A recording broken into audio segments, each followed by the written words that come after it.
long strands.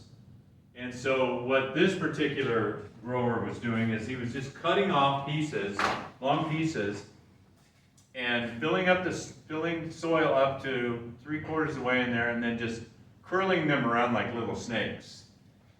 And they will root, part of the stem will touch the surface of the soil and root right down into the soil. So there's another way of propagating. Here's that house. This house was probably at least 150 feet long by about 80 feet wide. And it was loaded with these flats, just like this. So here was an area where they had already potted them up, and then here's an area over here where they're still stuck in soil. So it was a huge production. There it is right there. It was a giant house.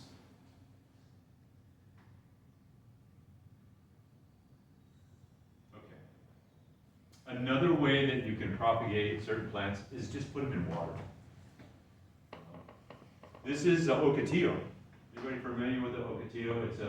It's a plant that comes from our desert southwest, and in this dry period, it just looks like a whole bunch of sticks. They've got nice long thorns on them, and when the summer rains come or the spring rains come, they can leaf out within 24 hours. If you walk out and you head over towards the old chemistry garden, right on your left, you'll see some of these plants over there. So I had no idea that you could root these in water, but I tried it, and look at the bottom of this jar here. There's this full of roots. The problem with when you're rooting certain plants in water, it's getting them out of the water and then getting them into soil. Because those roots are so brittle that you really have to be careful when you're transplanting them into regular soil. So the soil that you transplant them in needs to be a really fast draining soil, okay? And you want to move it into a shaded area for a little bit. Because it doesn't know anything else but that water to keep it alive. So you want to make sure the soil is moist, put it in a shaded area. And here's some ones that I had potted up right here, either side of that jar. And it takes about a month or so. So that's the problem.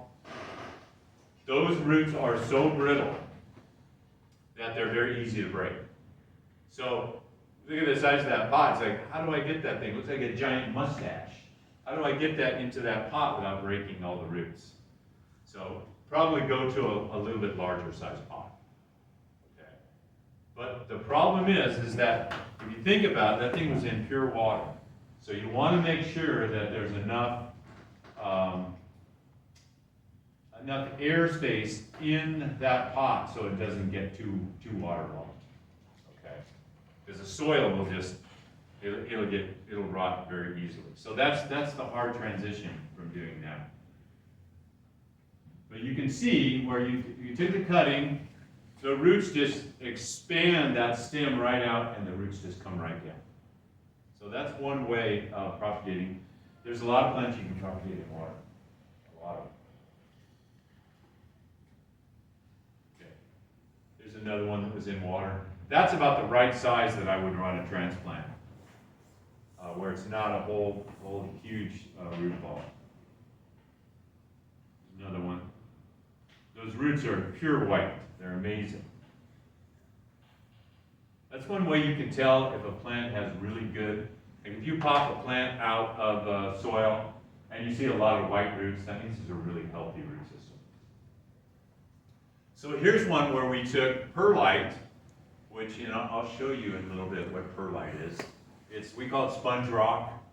It's used for mixing with soils to give it aeration and hold water.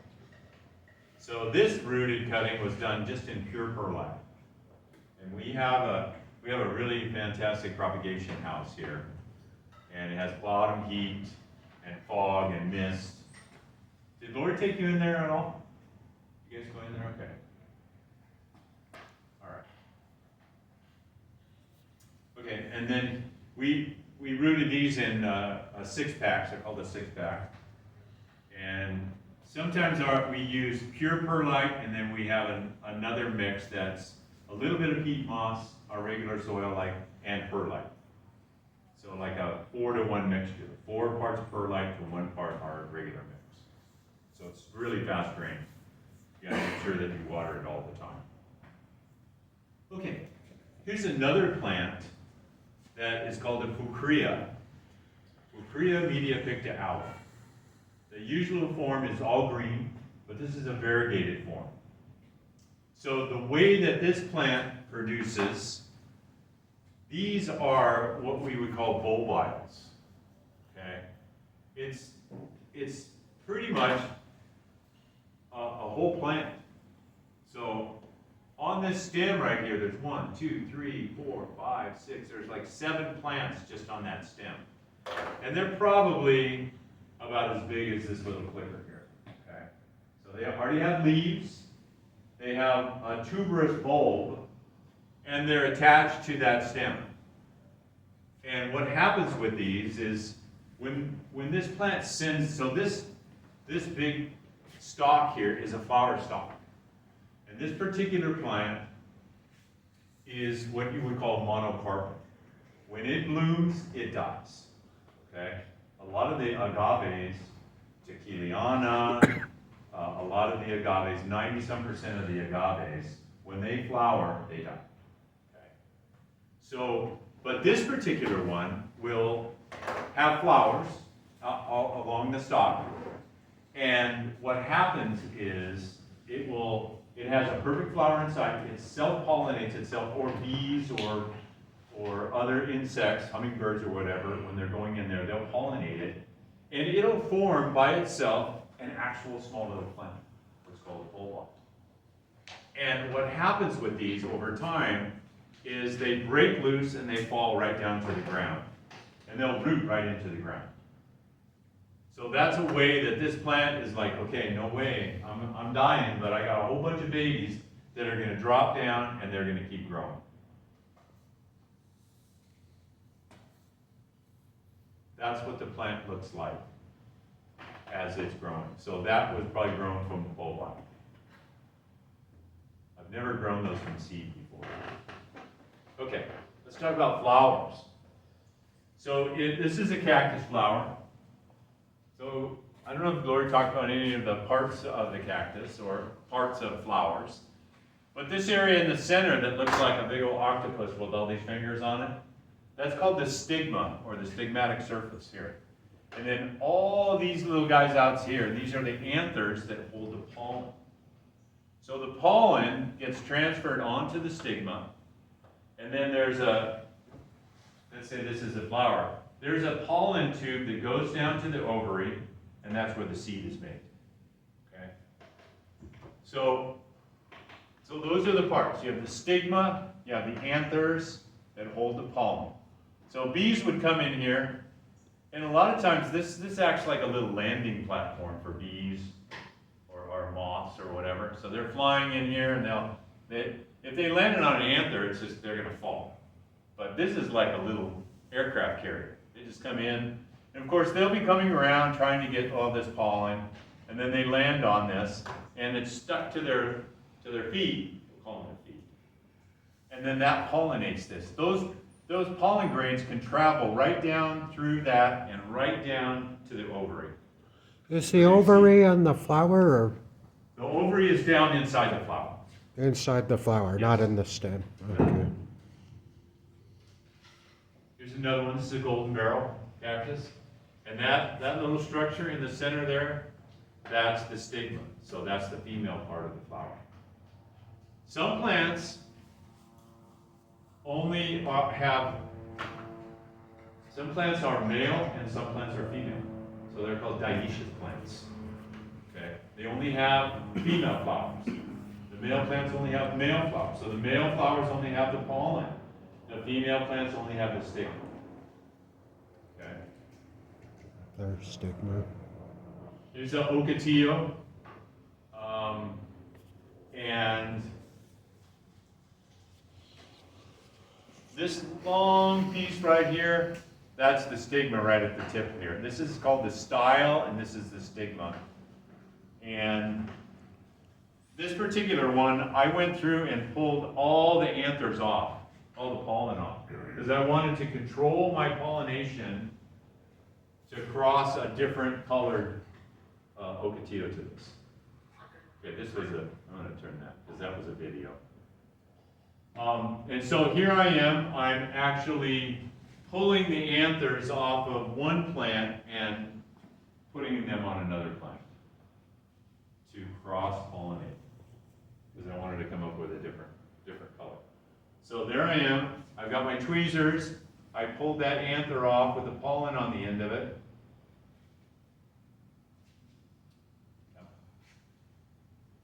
And this is kind of just a prop that I did.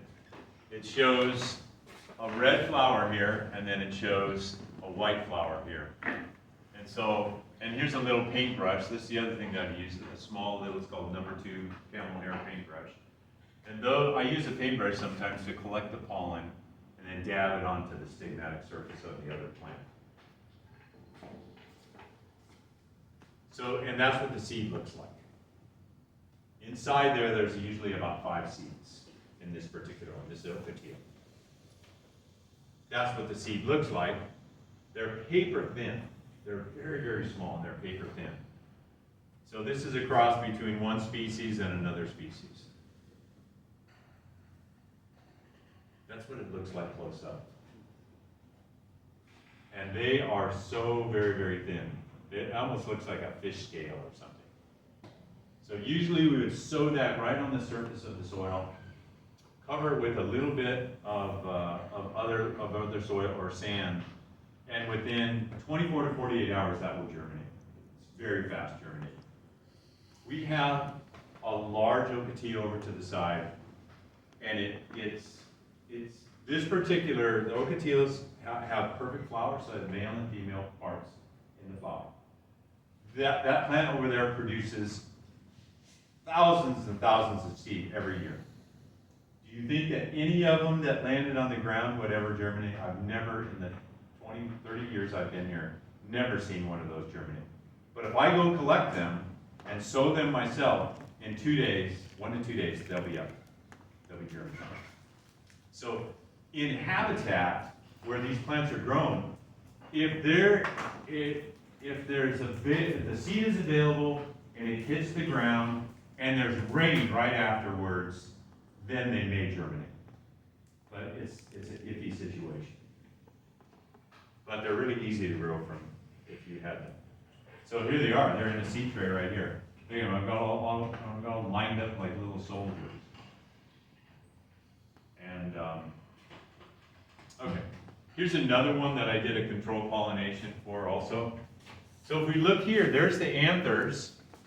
Right there is the stigma. So this one, I pulled all the anthers off because I didn't want it, because it'll sell. But I didn't want it. I wanted to cross a white one with a pink one. So this is what plant breeders do.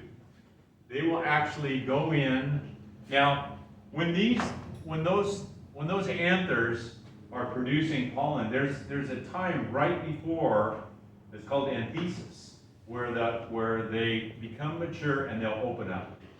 So if you're a plant breeder, you want to get in there and as soon as you see those, you pull them all off. And think how much time that takes. It is extreme.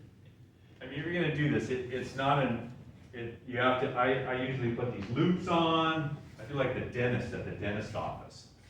And you have to have tweezers and you're pulling all the anthers off. And then you're taking pollen from another plant and putting it on that plant. Certain plants, when their seeds are ripe, they explode. They throw their seeds out. So you're like, oh, what am I going to do? So you take these little sachet bags and you would put it over the top of the flower to hold it so that the seeds can't fly away. And then you would collect those later and pollinate those or germinate those. Here's what the seed looks like when it's ripe, or actually as it's formed. These will brown up and split open. Luckily, this particular plant does not throw its seeds out. Okay. Here's another one. These anthers have already burst, so that pollen is easily taken off, either by a paintbrush, a small paintbrush. Some plants, like corn and other plants, they're wind pollinated. Okay, just a breeze will take that pollen and move it over to other plants. Here's what the seeds look like. Interesting about this particular plant, this plant is a fairly rare plant, comes from the island of Socotra, that's in the Indian Ocean. Anybody know where Yemen is? Okay, heard that in the news. It's right off the coast of Yemen. It's not a great place of the world to go, but on this island, there's these big trees. These are frankincense trees. Frankincense, myrrh, okay, those types of trees. So I was very excited. We had got some seed of these in originally, grew them up to the size when they flowered, which took at least 10 years or so. Then they flowered in the greenhouse. I went up there and hand pollinated all these. These are all seed that I hand pollinated, okay? That's the size of the seed. There's a dime in comparison to some of the seeds. They were big. There was like 12 seeds in that capsule. And I was so excited, and I was like, oh, wow. So we sowed them all, and what happened? None of them germinated. Because there was nothing in there. The plant actually formed a seed, but there was no embryo inside. So, and I had, 400 seeds. 400 times 12 or 400 times 8 or whatever. I had a lot of seeds. None of them. Not a one. Not a single one. So, what do they say? Don't count your eggs before they hatch. So I was very frustrated.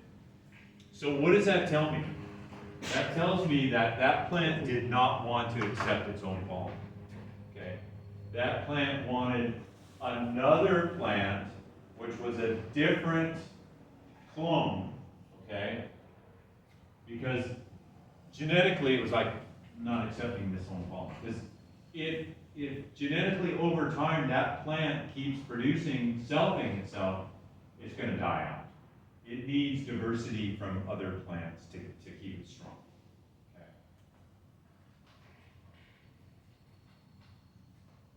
Okay. But this is the cool thing.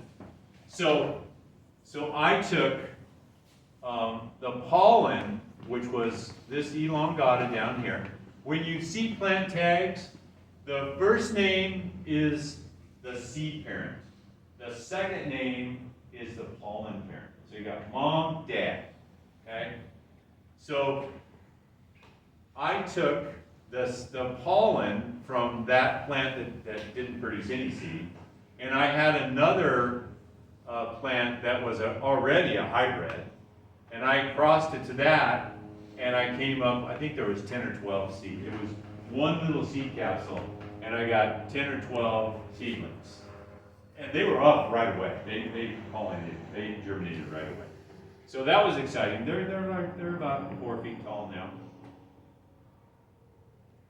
Okay. Here's another one that I did. So this is a plant that comes from that same island of Socotra. It's called a comifera. It has really nice. It's in that same Burseraceae family. It's in the frankincense family. Really, that flower, the sap from that flower is so fragrant. It is really nice. So this is a male.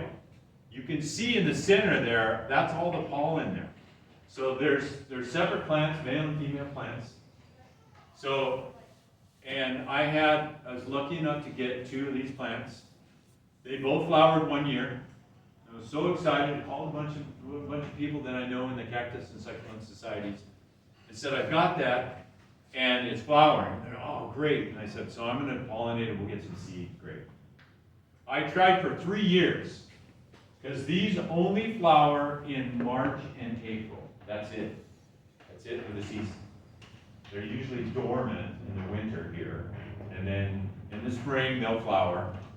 And so I took a little dissecting probe, it's like a needle, and I speared it, and then I went over to the female flower and just tapped it right on the top. I took camel hair, really soft paintbrush, went over to the female, dabbed it on the female surface. Done. 3 years. 3 years. I was so frustrated. So we were talking about wind pollinated. There's the female. That's the female flower right there. And in the center, that's the stigma. It just looks like a little round little ball in there. And those flowers are so small. They are really, really small. So what did I do? The one year I went over and I had where that pin was, and went over and I just went up right to it and blew the pollen off of that male, boom, right onto the female flower. In 3 days, it did this. Okay, it started to form seed. Voila, I did it. I figured it out. It was either the insect or wind in that area, okay, insects can be so small, okay, that it didn't damage the stigmatic surface. And maybe that's what I was doing.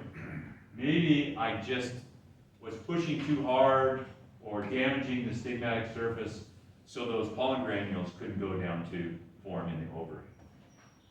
And now, in the greenhouse, in that same greenhouse right now, in the back, what I did was I have 2 females and I have 2 males. So what I did was, we have these, Lori talked about in the greenhouse, we have these fans, they're called horizontal airflow fans, and they push the air around in a circular pattern in the greenhouses. And that's to circulate warm and cool air and keep air movement like it does outside, okay? Because plants need that good oxygen air movement. So what I did was, I took the male plant and put it right close to the fan so it's blowing, and the female's right here. So the air is moving from the male onto the female. This year, or in the last few years, I don't even have to go in and pollinate it. It's wind pollinated in the greenhouse. So it just gets loaded with seeds now. So just another way to figure out stuff. Observation. When you're pollinating things, you just have to be observant. Here's another way that we root certain cuttings is we use rooting hormones. This is a long time ago, since 2005. We were making our own hormone solution. Now you can buy different ones. There's one called Dip and Grow. That's a liquid. You can buy stuff that's powder.